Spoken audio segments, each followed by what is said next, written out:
I do a lot of driving around for my job and stuff like that, so I'm constantly listening to music and stuff like that, and I probably get 80 to 90% of my of basically what God wants me to talk on or teach on through the music I listen to. And it's funny because Amanda goes, "Are all your sermons going to be based on songs?" I'm like, well, they're not really based on songs, but the title helps. But yeah, there is a song. It's by Stephen Curtis Chapman, and it's called "Everything I Do." And basically, it is everything you do it for the glory of God. Have you ever been at a job or doing something, especially a job, where you basically have the feeling that you're on a prison work crew? You have you're just like, there's no way out. I am stuck here. Lord, help me. Why am I here? No one even notices or cares that I'm here. And people, honestly, they go through days that way. They go through weeks. And unfortunately, some people go through years and years of feeling that way. They just, they don't want to get out of bed in the morning because they know what they have to do, what job they're going to. They just, nobody notices me or appreciates me. I'm just whoever. And unfortunately, as a society, we've been trained to always look out for ourselves.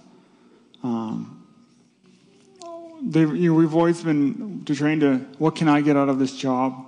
What can I get out of this situation? What kind of perks can I get if I go here? What kind of, situation can I get where I'm ahead of somebody else? We've grown into a very selfish society. And people will go to great lengths to do anything and everything they can to make sure that they get the recognition. It's all about them, right? I did this. I've done that. I've gone here. I can do this better than you. How many know God has never created us to have to worry about us? We weren't created to be concerned if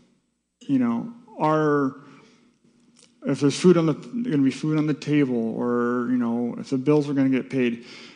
Because when we created us, that never existed, right? God created Adam and Eve in the garden. Everything was there. He had set it up from the beginning that we just would have to live, wouldn't have to worry about anything. He created Adam and Eve to just fellowship with him. That's all he wanted. That was his only request, just fellowship. Do what you do, right? And at that time, it was just, for the longest time, really, it was just Adam. And he just wanted somebody to talk to. But unfortunately, due to circumstances and choices, it didn't end up that way. And now we're living in a world that we live in. Now, just because we live in this world doesn't mean that we have to abide by its rules. Not legal-wise, but spiritually. So yeah, just you have to obey the law, okay? God created us to fellowship with him and to show his love and power through the things that we do.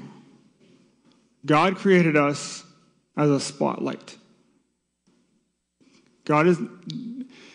He's more happy when he can show his power through us than anything. He loves it. He loves it when somebody stands up and says, "Hey, you want to know what God did for me this week?" God has given us the ability, and everybody's heard the verse saying that I can do all things through Christ that strengthens me. All things. There's not anything in this world that we should look at and say, "No, I can't do that. I don't have the ability to do this. I don't have the talent to do that. I don't have the social skills. I don't like talking to people. I don't like being in front of people. I'm not going to do this." The moment we decide to shift our focus from us and all about me and how can I get things better for myself? What can I do to improve what can I do? Can I? And change to, what can I do? Change my focus. What can I do to show God's glory through what I do? What if I just stop thinking about me and start looking at every situation and job that I attend or that I'm a part of or that I do and say, how can I do this for His glory? How can I show Him through what I do? We need to do everything that we do for the glory of God. A lot of you just say, well, you know what? I'm just a mom. Or a dad. I'm just at home with the kids. I just do what I do. You might be working at McDonald's and say, I just flip burgers. This is my life. Nothing special here, But if you step back and look at it, as a mom and dad, you have the greatest responsibility to show God's glory because you're raising kids that you never know how they can change the world. So you always got to think of the future. I got a 6-year-old son. He's already led somebody to the Lord. It's how you raise him. You might be the person that said flipping burgers at McDonald's, not thinking of anything. But you're like, Lord, you know what? I'm going to do this in honor of you, to glorify you, no matter what my boss thinks of me or says or how things look. And because of that attitude and the way you do things, you never know, you might be the CEO. God never kept you. God doesn't want to keep you in one spot. God wants you to move always higher and higher and higher. You might feel that you're insignificant, that you don't matter. What you do, who I am, I'm just nobody. That's the way people think. And God doesn't see that way. He never has, never will. He sees you as more than you can imagine yourself being. There's a couple people in the Bible that are great examples of this. One person that we're going to go over here is a kid named David. So everybody knows David as in David and Goliath. Everybody knows this story. A couple of things about David. David was the youngest son of Jesse. David actually had a different mom than the rest of his brothers. He was the outcast. He was just, okay, he's my kid, I'll have to keep him around. So his job was to be out looking after the sheep. And everybody thinks, oh, okay, well, that's not so bad. They're sheep. They just graze around and you just sit there. No. Anybody who's had any sort of background in ranching or farming or anything like that, if you're out in the pasture, you have lost lambs, you have lost cattle, you have to look for things, you've got holes in fences you got to fix, you've got a huge list of stuff. And it doesn't matter if it's rain, sun, snow, sleet, hail, you got to be out there doing that. This is David's job every day. Whether it was raining out, if it was sunny out, 110 degrees, he was out there with his sheep, looking them after them. And if you ever look at it, you never read anywhere in the Bible where he goes and complains about his job or what he did. I mean, I'm sure you could spend some time studying and see where, as a shepherd, if he ever complained about his job or, Dad, why do I have to do this? Why do I have to go here? No, he just says, okay, he goes out there, takes his harp with him. What's he spend his days doing? He spends his days singing, praising God, playing his harp. I don't want to play a harp. Like a manly instrument. No, just kidding. I always wanted that. playing electric guitar wasn't enough. But you know what? He never, ever complained about it. He just did everything for God's glory. Just praise God. Now, I got reading this and I got thinking about this. And because he did this, and he praised us, what did he do as a shepherd? What a couple of things he did. The two main things that everybody remembers is that he killed a lion and he killed a bear. If we look in 1 Samuel 17, chapters 34 and 35,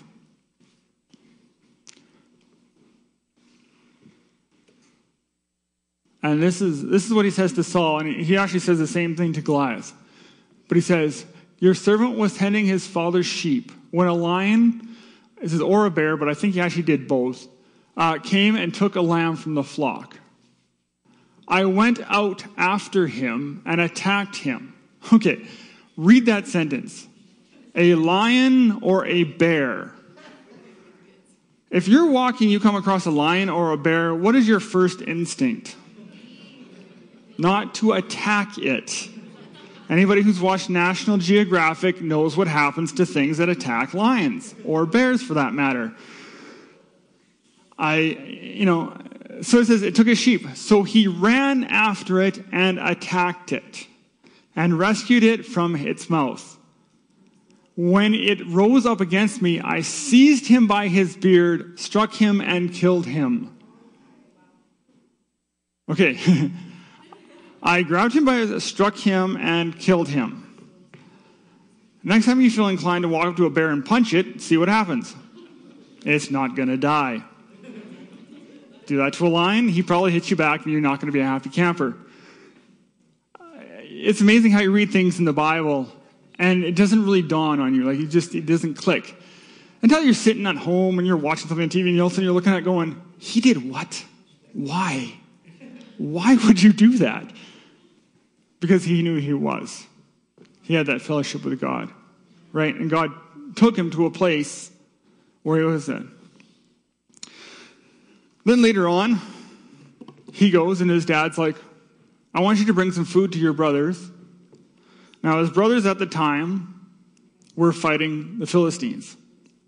So Dave's like, all right, whatever. Packs up the donkeys and mules, whatever he had, and heads off to where this battle is. He gets there and he finds his brothers and, so how's it going?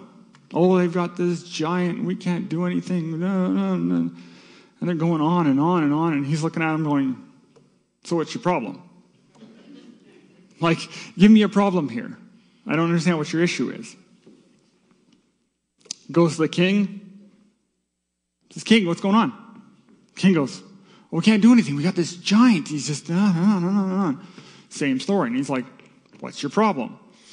All right, so what happens? If we kill this giant, what goes on? We go get my daughter's hand. All right, cool, let's get that done. Well, where are my armor? He's like, are you kidding me? If you look at David was like just average Joe. Not this big, hulky, strong guy. Just his average kid. And he's looking at his armor going, I could put it on, but I ain't walking anywhere. Like, I'm stuck. Right? What am I going to do with this? He says, never mind. Just forget it. Let me get my own stuff. So his own stuff is, all right, look at my bag. I got a slingshot and, need some rocks. Okay, go to the creek. I'll pick up 5 smooth stones. I'm not sure why 5. Maybe you wanted practice just in case the first one didn't work. I don't know, but he picks 5. So then he comes out and he literally starts going, who is this Philistine? Who's this giant? Somebody, giant, whoever this guy is, please come on forward. So you got to think, you're taunting somebody who 1,000 soldiers are scared of. You're a shepherd. And you're going, where's this dude? Bring him on. But in fact, that he also had, that he carried with him, a staff. And in that staff, he had notches. And those notches showed the lion, the bear, and everything God brought him through. Mark that. So he goes, that spot right there. So he goes out there and Goliath comes out. Now, I'm kind of a person that when you read the Bible and stuff like that, I like to know, like, say the ark. Okay, how big was the ark? How much did it weigh? Because the way they have their weights and sizes, everybody was like 6 stone and what? Like, I need this. So I looked it up in the Message, and in 1 Samuel 17, chapter 4 to 7. So this is Goliath. He goes, it's a giant nearly 10 feet tall. So I'm 6 foot. This stage is about 2.5. So think, this dude's standing like up here somewhere and about, I don't know how wide. So this guy's, number one, he's huge. Stepped out of the Philistine line into the open, Goliath from Gath. Goliath, from what I remember, he was the smaller of his brothers. He had brothers. He was the smaller of his brothers. So think of how big his brothers were. This dude's 10 feet tall. Chapter 5. He had a bronze helmet on his head and was dressed in armor weighing 126 pounds. This is his armor, is 126 pounds. And he's a soldier, which means he's got to fight and move and not be slow. So this guy's got some power to him. He wore bronze shin guards and carried a bronze sword. At the time, that was the best metal to use. They made things out of bronze. It wasn't the greatest, but that was called the Bronze Age. That's why it mentions bronze. Chapter 7. Now, this is crazy. His spear was like a fence rail. Next time you go to, the UFA or whatever, look at a fence post. Fence post is about that big around. That was his spear. The head on it was 15 pounds. Like, he had and then he had a guy on his own carrying this guy's shield. Now, this shield wasn't just strapped on this guy's back and he's walking. I'm pretty sure this guy's probably doing this. Rolling this shield because, this guy was a monster. Like, nobody is going to even get close to this guy. He'll crush you. Like, so he comes out and he looks at David and goes, "Hi, what do you want?"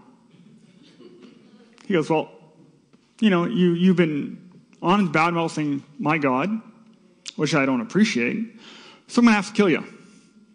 And Goliath goes, "Sure. Hold on a second.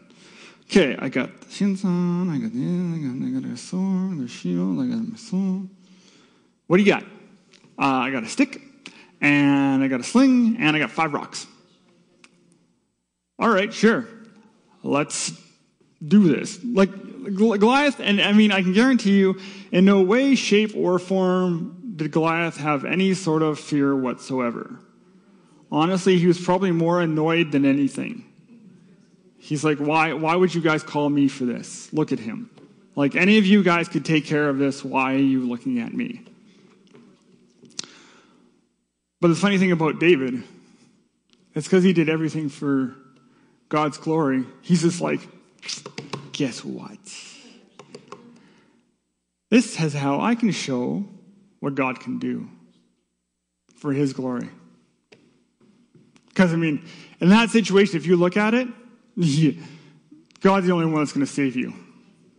Next time you come across a guy that's 10 feet tall and lip him off, if God's not behind you,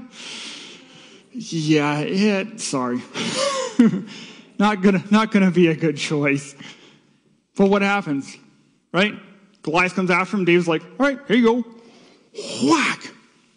Game over. Right? Pulls out his sword, Goliath's sword, cuts his head off. Done deal. Move on. David knew. There's no question about it. There was no anything. And he did this. And you know what? David would have been completely happy after he'd done all of that to go back as a shepherd. He wouldn't have complained. He wouldn't have whined. He wouldn't have said, "Okay, back a shepherd." But because of his attitude and the way he looked at situations and the trust that he had in God and putting God first, for his glory, God made him king. Right? They went through all of his brothers, and God said, nope, nope, nope, nope. 6 times, nope. Prophet's like, do you have anybody else? And they're like, well, there's David. Who wants David? He's out in the field. Call him in. David walks in the door, and God goes, king. So, the second example I have is another guy named Joseph. Not that Joseph. Everybody knows the coat of many colors. Joseph was favored, so he got a coat of many colors, and his brothers hated him. Absolutely hated him for it. To the point where they threw him into a well, told his dad that he died, and then sold him as a slave. That's family.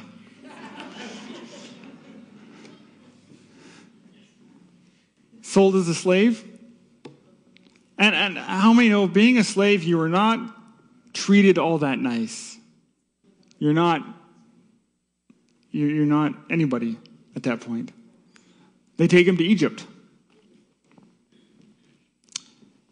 So within Egypt, I mean, he's had a numerous amount of opportunities to complain and whine and poor me and blah, blah, blah. Like, you know, there's no end to the abilities of or situations that he was in that he could complain and whine about. But every position that he was put in, he worked for a baker and some other things. You know what? How many know that he did that for the glory of God? He just did it. Very good. I'll just do it. I'm not doing it for him, for this guy or that guy. I'm just doing it for your glory. What? Because he did that, God helped him interpret a couple of dreams. That's it. Interpreted a couple of dreams. Nothing major, didn't do any heroics or anything like that. All of a sudden he goes from a slave to the second in command in Egypt. So it doesn't matter where you are. You could be, you know, the guy shoveling ditches or, you know, doing all the grunt work. But it depends on the attitude you have, and if you decide to do it for his glory, you never know where God's going to take you. God has put plans in play for everyone here. It's a plan for you to succeed and to live in health and have no lack in your life. The only person that can stop you from having that life is you. You're the only one. You have the ability to make or break all that God has for you. If you spend your days being upset and whining and complaining about how bad your work is, your situation is, or only doing half a job, you're stopping what God has for you.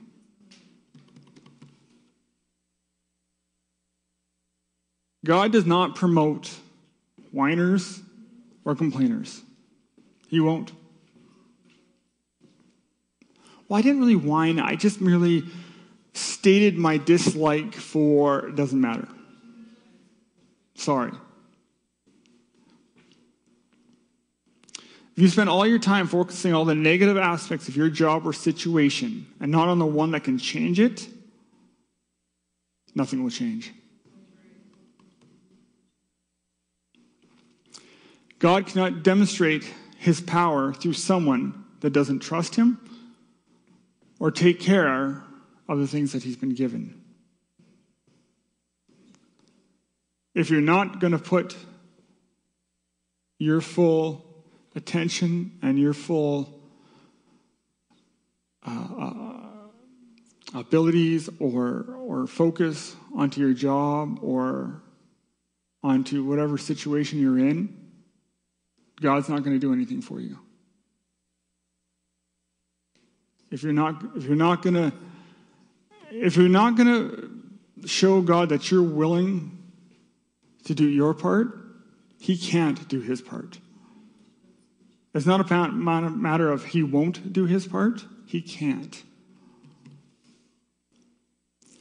If you were to wake up every morning and start your day saying, God, I'm going to do everything I do for your glory, no matter who I'm working for or what job I'm doing. If you wake up with that attitude and you switch your focus from, if I get up this morning and if I do this and I do that, and maybe my boss will notice me if maybe I get there 5 minutes earlier. What if I bring him coffee in the morning? Yeah.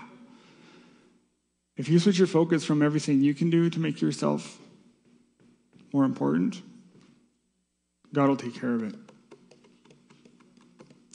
There's many people here that have that. One person is me. I have had no intention at all of ever being up here. None. Zero, zip, forget it, not going to happen. I grew up as a pastor's kid. You can ask any PK. We see things behind the scenes that nobody ever sees. You get to see what pastors go through. They deal with situations and people that could be your friend one day and stabbing you in the back the next. You know, they go through stuff. If God has not called you to be up here doing this, don't do it. But you know what? The thing I have noticed is that I know the pastors are leaders who, no matter what happened to them, what situation they were in, what people did to them or said to them, they went, doesn't matter. I'm going to do this for your glory. I'm doing everything I do so that people can see you through me have had the most successful churches and ministries ever. You can ask anybody.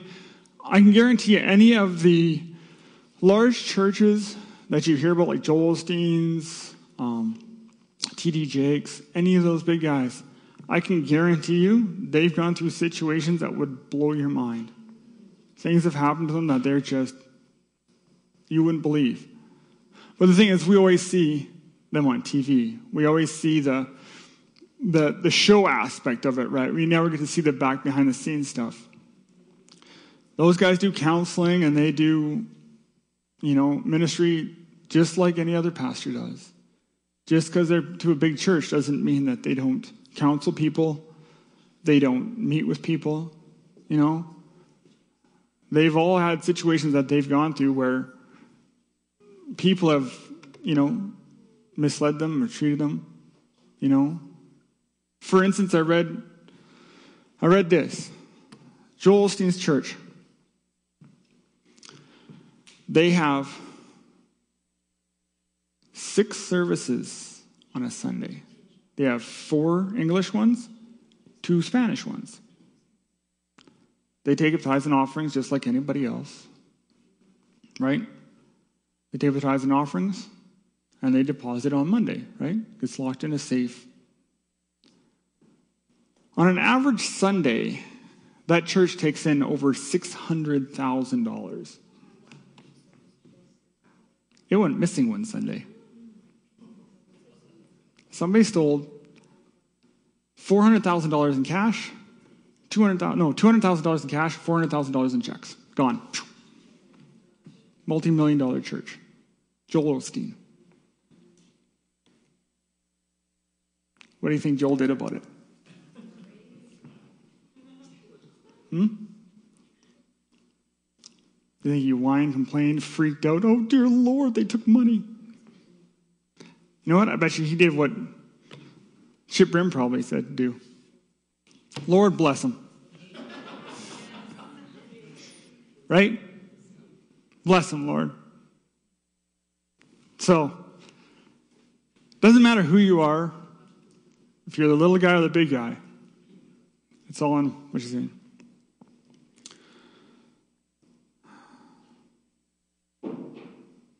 Now, in saying that, like I said, I've seen behind the scenes stuff. I did not want to be up here. Forget it. It wasn't going to happen. Thank you very much. I was quite content to just work construction. My thought was, I'll just do construction. Maybe I'll end up starting my own company. That's what I had planned. But I also had seen through my grandparents and my dad that no matter where you are, just do everything for the glory of God. So I'm like, okay, let's apply those principles. So I applied those principles, right? And I've done that for, I don't know, a long time, years. And all of a sudden, out of nowhere, last year, get a word, you're supposed to be in the ministry. Okay, don't know where, right? Don't know if I'm supposed to be pastoring or whatever, but I know this.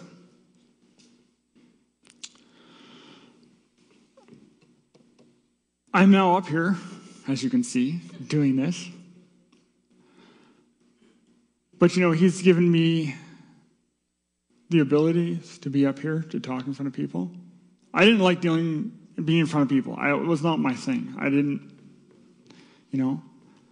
And He's also given me direction in what He wants me to do.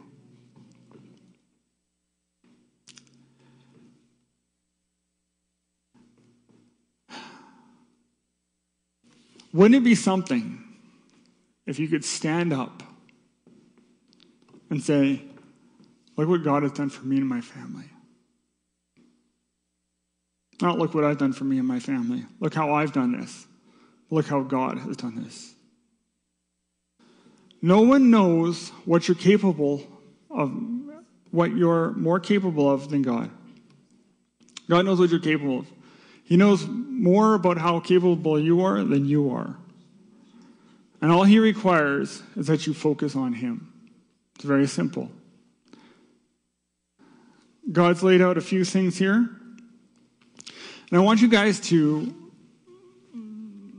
hear this and just think on this. Okay?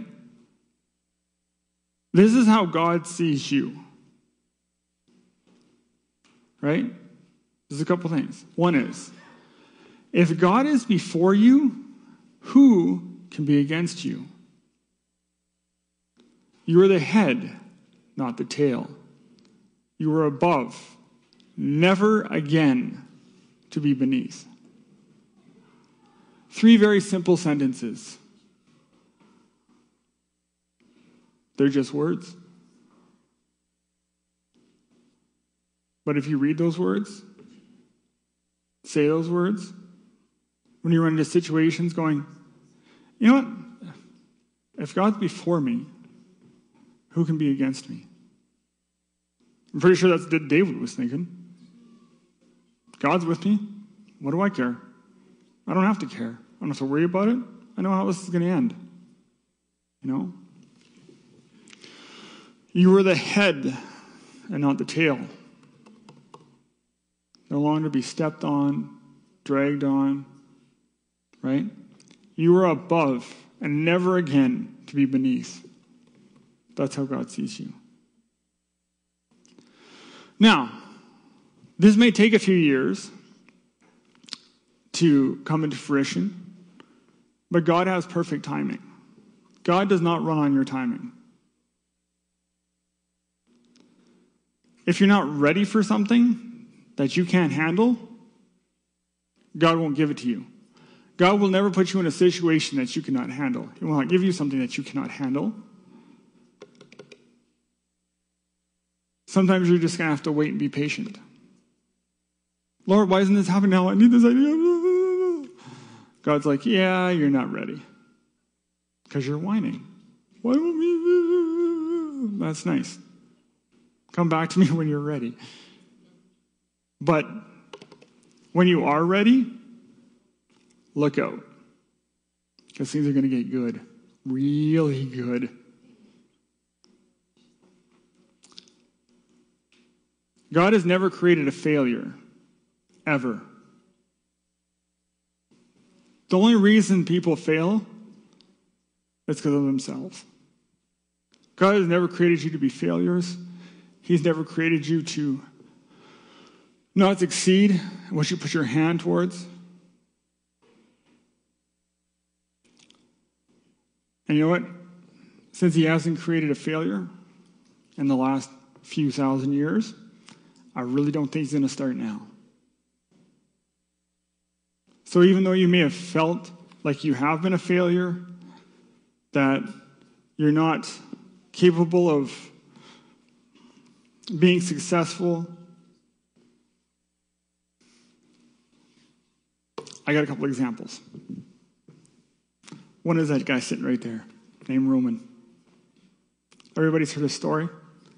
Him and his wife had $50. What can you do with $50? Put some gas in your truck, maybe. $50. That's it. Now he owns a company. It's very successful. You know what the name of his company is? For His Glory. So, but how many know God is not a respecter of persons either? God did it for Roman. He can do it for you. So I just wanted to encourage you guys this morning. You know what? You're all winners. Not wieners, winners. So when you go to your jobs, and situations that you're in, switch your focus. Say, you know what, God? I'm doing this for you, not for anybody else. See what he does. So, awesome. Internet, thank you for joining us. It is our great pleasure to have you guys with us, that we can share the word with you guys and make you guys champions. I will, dear Heavenly Father, I just want to pray for everybody on the internet right now. Lord, I just want to thank you that they are blessed in every area of their life, Lord. They're blessed coming in, blessed coming out, blessed in the country, blessed in the city. Lord, I just plead Deuteronomy 28 over them right now, Lord. And no matter what they put their hands to do, it's a success, Lord. They're healed and whole in Jesus' name. Amen.